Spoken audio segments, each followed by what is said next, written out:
We're going to talk a little bit about crimping. There's a few different things you can do. These are crimp beads. They're round, and we're going to be showing you how to use a crimping tool to crimp these today.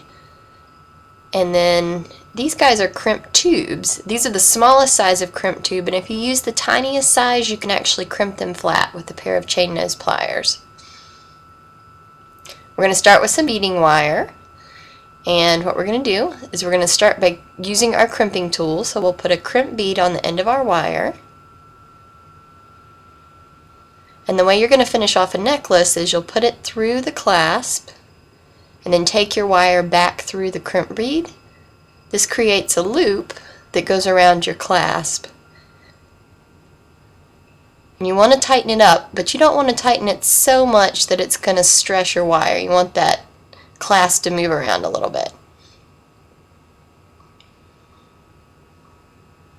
There we go. Now you're going to take your crimping pliers, and there's two different notches in here. The one farther in is shaped like a lima bean. We're going to do that one first.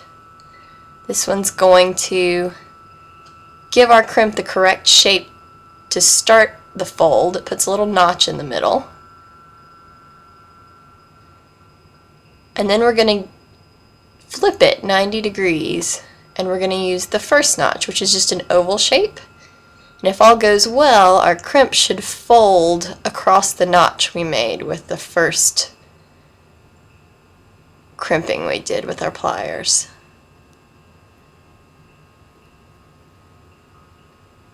And that folds the little crimp in half. You always want to give a good tug to make sure that your crimp's holding the way it should. So now we're going to try it with the little crimp tubes. This is a good alternative if you have trouble using the crimping tool and getting it folded correctly. However, these crimp tubes are much smaller, so you don't want to use them on a very heavy project. So just kind of basic glass beads, nothing too large. But you put your little crimp tube on here. This is a size 1.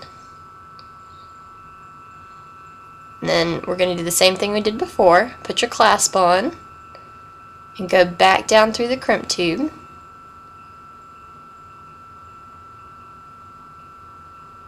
The only problem with using the smaller ones is they are so tiny, it's hard to get back through.